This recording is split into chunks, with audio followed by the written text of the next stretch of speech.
मध्य प्रदेश के भोपाल और जबलपुर में मार्च की ठंड ने पिछले 10 साल का रिकॉर्ड तोड़ दिया है। दोनों ही शहर में तापमान 10 डिग्री से नीचे पहुंच गया। वहीं राजगढ़, उमरिया, खजुराहो समेत 13 शहरों में तापमान 6 से 9 डिग्री 7 पॉइंट तक रहा। यूपी में जातिगत जनगणना को लेकर बहस थमती नहीं दिख रही है। बजट सत्र के दौरान विधान परिषद में इस पर जमकर नोकझोंक हुई। सपा ने जातिगत जनगणना की मांग उठाई, बिहार का उदाहरण दिया। भाजपा ने इस मांग को खारिज कर दिया। कहा, जनगणना करने का विषय भारत सरकार के पास है, ये राज्य का मामला ही नहीं है। इस पर सपा ने वॉकआउट किया। झारखंड के मौसम में अब फिर बदलाव नजर आ रहा है। मौसम विभाग के अनुसार अगले 3 दिनों में तापमान में 4-5 डिग्री सेल्सियस की वृद्धि होने की संभावना है। इसके बाद गर्मी में इजाफा होगा। हालांकि फिलहाल सुबह शाम हल्की ठंड भी लोगों को एहसास होगी। बिहार विधानसभा के बजट सत्र का आज यानी शुक्रवार को छठा दिन है। सदन की कार्यवाही शुरू होते ही विपक्ष के विधायकों ने हंगामा किया। महिला हिंसा के खिलाफ विपक्ष के विधायक वेल में आकर प्रदर्शन कर रहे थे। इस दौरान स्पीकर ने कई बार बैठने को कहा, लेकिन वो नहीं माने। महाकुंभ में चर्चा में आई हर्षा रिछारिया गुरुवार को काशी पहुंची। यहां बाबा विश्वनाथ के दर्शन पूजन किए। अन्नपूर्णा मंदिर भी गईं। वहां महंत शंकरपुरी ने हर्षा को माता की चुनरी और प्रसाद भेंट किया। हर्षा ने नाव पर सवारी की और गंगा घाटों को देखा। वीडियो भी शूट कराए। अयोध्या से सांप्रदायिक सद्भाव की तस्वीर सामने आई है। यहाँ जगदगुरु परमहंस आचार्य ने बाबरी मस्जिद के मुद्दई रहे इकबाल अंसारी के साथ होली खेली। दोनों ने एक दूसरे को जमकर गुलाल लगाया। फिर रामलला की तस्वीर को भी गुलाल लगाया। प्रधानमंत्री नरेंद्र मोदी गुरुवार को उत्तराखंड दौरे पर हैं। पीएम सबसे पहले उत्तरकाशी के मुखवा पहुंचे। मुखवा को मां गंगा का मायका कहा जाता है। यहां उन्होंने मां गंगा के मंदिर में दर्शन पूजन किया। इसके बाद बाइक रैली को रवाना किया। पीएम ने यहां व्यू पॉइंट से हर्षिल घाटी देखी। होली के दौरान यात्रियों की बढ़ती भीड़ को देखते हुए भारतीय रेलवे ने अमृतसर, सहरसा और सरहिंद जयनगर के बीच विशेष आरक्षित होली स्पेशल एक्सप्रेस ट्रेनों के संचालन की घोषणा की है। लोकसभा में विपक्ष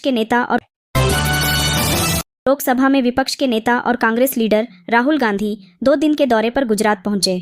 वे 7 और 8 मार्च को यहां रहेंगे। स्थानीय नेताओं ने एयरपोर्ट पर राहुल का स्वागत किया। वे एयरपोर्ट से सीधे कांग्रेस ऑफिस पहुंचे।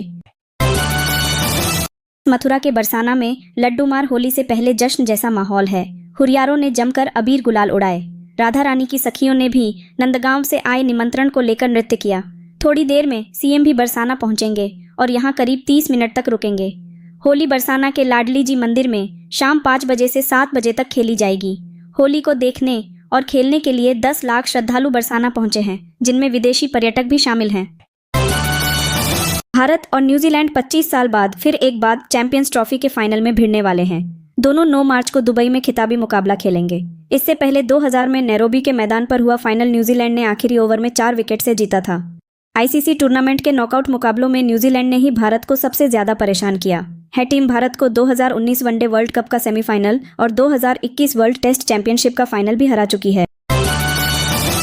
बीजेपी के नए राष्ट्रीय अध्यक्ष के चुनाव के लिए अब भी और इंतजार करना पड़ सकता है। राज्यों में प्रदेश अध्यक्षों के चुनाव की धीमी गति और 21-23 मार्च तक बेंगलुरु में होने वाली आरएसएस की अखिल भारतीय प्रतिनिधि सभा की बैठक के चलते यह प्रक्रिया अप्रैल तक टल सकती है। दिल्ली में एक बार फिर सड़कों के नाम बदलने को लेकर विवाद खड़ा हो चुका है। बीजेपी सांसद दिनेश शर्मा और केंद्रीय मंत्री कृष्णपाल गुर्जर के सरकारी आवास के बाहर तुगलक लेन की जगह विवेकानंद मार्ग लिखा गया है। हालांकि अभी आधिकारिक रूप से नाम नहीं बदला गया है। विपक्षी पार्टियां नाम बदलने को इतिहास से छेड़छाड़ बता रही हैं। वहीं बीजेपी का कहना है कि मुगल शासकों के नाम हटाकर सड़कों को भारतीय महापुरुषों के नाम पर किया जाना चाहिए। बेंगलुरु इंटरनेशनल एयरपोर्ट पर 14 किलो सोने के साथ पकड़ी गई कन्नड़ एक्ट्रेस रान्या राव देश की सुरक्षा के लिए खतरा हैं। डायरेक्टोरेट ऑफ रेवेन्यू इंटेलिजेंसी ने गुरुवार को कोर्ट में यह बात कही। रान्या कर्नाटक पुलिस हाउसिंग कॉर्पोरेशन के डीजीपी रामचंद्र राव की बेटी हैं। कोलकाता के जादवपुर यूनिवर्सिटी में हुए हंगामा मामले में पश्चिम बंगाल के शिक्षा मंत्री ब्रत्य बसु, उनके ड्राइवर और टीएमसी नेता ओम प्रकाश मिश्रा के खिलाफ एफआईआर दर्ज हुई है। इन पर शारीरिक हमला, धमकी देने सहित कई धाराओं में मामला दर्ज किया गया है। अभिनेता अमिताभ बच्चन ने रामनगरी अयोध्या में 2 बीघा जमीन खरीदी है। इसकी कीमत 86 लाख रुपए से अधिक है। Mumbai based developer the house of अभिनंदन लोढ़ा से हरिवंश राय बच्चन मेमोरियल ट्रस्ट के नाम पर जमीन खरीदी गई है। यूपी में 3 दिनों से मौसम सुहाना बना हुआ है। पहाड़ से आ रही हवाओं से प्रदेश के ज्यादातर हिस्से में बीते 48 घंटों में पारा 4 से 6 डिग्री सेल्सियस नीचे आ गया। गुरुवार को आगरा और लखनऊ एयरपोर्ट पर हवा की स्पीड 52 किलोमीटर प्रति घंटे रिकॉर्ड की गई। महाराष्ट्र के पुणे जिला अदालत में एक महिला ने अपने पति पर घरेलू हिंसा के खिलाफ केस दर्ज करवाया। मामला कोर्ट में पहुंचा, जहां जज साहब ने महिला से कहा, मैं देख सकता हूं कि आपने मंगलसूत्र या बिंदी नहीं पहनी। यदि आप एक विवाहित महिला की तरह व्यवहार करती ही नहीं तो आपके पति ये किरीटी आप में क्यों दिलचस्पी दिखाएंगे। प्रधानमंत्री नरेंद्र मोदी एक बार फिर 2 दिन के गुजरात दौरे पर आ रहे हैं। पीएम आज सूरत के लिंबायत इलाके के नीलगिरी ग्राउंड में एक भव्य जनसभा को संबोधित करेंगे। इससे पहले सूरत एयरपोर्ट से अठवा गेट और अठवा गेट से लिंबायत तक उनका करीब 3 किलोमीटर लंबा रोड शो होगा। इस दौरान उनके स्वागत के लिए हर 100 मीटर पर 30 मंच बनाए गए हैं। कानपुर के श्याम नगर में रहने वाले एक व्यक्ति ने छुट्टियां बिताने घर आई पोती के साथ रेप किया। आरोपी रिश्ते में नाना लगता है। बच्ची के गुमसुम होने पर उसके माता पिता उसे महाराष्ट्र ले गए। पूछताछ के दौरान बच्ची ने बताया कि नाना नहलाने के बहाने उसके साथ बैड टच करने के साथ ही अश्लीलता करते थे।